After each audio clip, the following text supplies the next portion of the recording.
వారణాసి మూవీలో రాముడిగా కనిపిస్తాను అంటూ మహేష్ బాబు గారే స్వయంగా చెప్పడం జరిగింది.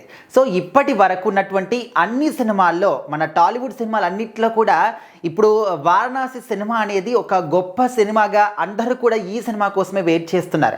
అంటే ఒక సినిమా వస్తున్నప్పుడు ఆ హీరో ఫ్యాన్స్ లేకపోతే ఆ డైరెక్టర్ యొక్క ఫ్యాన్స్ మాత్రమే ఎదురు చూస్తారు. కానీ ఈ వారణాసి సినిమా కోసం మాత్రం న్యూట్రల్ ఆడియన్స్ అందరూ కూడా సినిమా కోసం వెయిట్ చేస్తున్నారు. అంటే ఓన్లీ మహేష్ బాబు గారి ఫ్యాన్స్ అనే కాదు, ఓన్లీ రాజమౌళి గారి ఫ్యాన్స్ అనే కాదు, ప్రతి ఒక్క హీరో ఫ్యాన్స్, మన తెలుగు సినిమా ఇండస్ట్రీ యొక్క ఫ్యాన్స్ అందరూ కూడా ఈ సినిమా కోసం వెయిట్ చేస్తున్నారు. ప్రపంచవ్యాప్తంగా ఉన్నటువంటి సినిమా ప్రేమికులు అందరూ కూడా సినిమా కోసం వెయిట్ చేస్తున్నారు. ఎందుకంటే అంత బిగ్ స్పాన్లో ఈ సినిమాని తెరకెక్కిస్తున్నారు రాజమౌళి గారు. అండ్ మనం చూస్తూనే ఉన్నాం, ఇప్పటి వరకు ఈ సినిమాకు సంబంధించి చిన్న అప్డేట్ వచ్చినా, చిన్న ఒక పాయింట్ దొరికినా కూడా అది విత్ ఇన్ సెకండ్స్లో చాలా చాలా వైరల్గా మారిపోయింది. సో ఇప్పటి వరకు ఈ సినిమా గురించి ఎలాంటి అప్డేట్స్ ఉన్నాయంటే మరి ఎక్కువగా మనము చెప్పుకోదగ్గ అప్డేట్స్ కూడా ఏమీ లేవు. చిన్న గ్లిమ్స్తో పాటు వచ్చినటువంటి ఆ సంచారి సాంగ్ అనేది, సో మరి మహేష్ బాబు గారి లుక్, నంది మీద కూర్చున్నటువంటి లుక్, అంతకు మించి మనం ఏది కూడా చూడలేదు. మరి అంతగా అంటే అలాంటి అప్డేట్స్ ఏవి కూడా లేకపోయినప్పటికీ కూడా సినిమా మీద ఇంత బజ్ ఏర్పడిందంటే ఖచ్చితంగా రాజమౌళి గారి మహేష్ బాబు గారి యొక్క కాంబినేషన్ గొప్పతనం అని చెప్పుకోవచ్చు.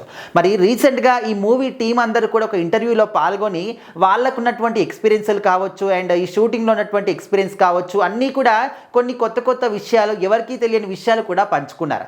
అయితే ఇక్కడ మాట్లాడుతున్నప్పుడు మహేష్ బాబు గారే స్వయంగా చెప్పడం జరిగింది. సో మరి ఆయన ఈ సినిమాలో రాముడి పాత్రలో కనిపించబోతున్నాను అని చెప్పేసి, అండ్ ఆ పాత్ర కోసం తను పడ్డ కష్టం కానీ, రాజమౌళి గారు దాని వెనకాల చూపించినటువంటి ఆ ఒక శ్రమ కానీ అన్నీ కూడా షేర్ చేసుకున్నారు. ముఖ్యంగా రాజమౌళి గారి గురించి చెప్తూ ప్రతి ఒక్క విషయాన్ని కూడా, చిన్న చిన్న విషయాల్ని కూడా ఎంతో క్షుణ్ణంగా పరిశీలిస్తూ ఉంటారు. ఓన్లీ మన ఇండియా వైడ్గానే కాదు, ప్రపంచ దేశాల్లో మేము ఎక్కడెక్కడ ఏ దేశానికి వెళ్ళినామో అక్కడ ప్రతి ఒక్క దాన్ని కూడా ఎంతో పరీక్ష చేసిన తర్వాత, ఎంతో క్షుణ్ణంగా పరిశీలించిన తర్వాతనే మేము దాన్ని అనుసరించడం జరిగింది. అదేవిధంగా నాకు ఒక బాడీ లాంగ్వేజ్ కావచ్చు, ముఖ్యంగా రాముడి పాత్ర అంటేనే ఒక హుందాతనం ఉంటుంది. సో మరి ఆ హుందాతనం చూపించడానికి రాజమౌళి గారు ఎంత కష్టపడ్డారనేది నా కళ్ళారా నేను చూశాను. అండ్ నిల్చునే విధానం దగ్గర నుంచి, మాట్లాడే విధానం దగ్గర నుంచి, అసలు మనము బాడీ గెస్చర్ కావచ్చు, పోస్చర్ కావచ్చు, బాడీ లాంగ్వేజ్ కావచ్చు, అన్నిటినీ కూడా దగ్గరుండి ఎంతో శ్రమపడి మరి నాకు నేర్పించారు. ఆఖరికి నేను పరిగెత్తే విధానం కూడా నాకు చేంజ్ చేసి రాజమౌళి గారు, అంటే వారణాసిలో కొన్ని షార్ట్స్ చేయడానికి 6 నెలల పాటు కష్టపడ్డాము. అంటే ఓన్లీ 2 షార్ట్స్ కోసం మాత్రమే 6 నెలలు కష్టపడ్డారు. అంటే పరిగెత్తే విధానం కావచ్చు, లేకపోతే ఆయన బాడీ లాంగ్వేజ్ కావచ్చు. సో మరి ఇక్కడ ఓన్లీ 2 షార్ట్స్ కోసమే 6 నెలల పాటు కష్టపడి మరి నేర్చుకున్నారు, నేర్పించారు. అంటే మరి ఈ సినిమా కోసం ఇంకా ఎంత కష్టపడి ఉంటారో మనం అర్థం చేసుకోవచ్చు.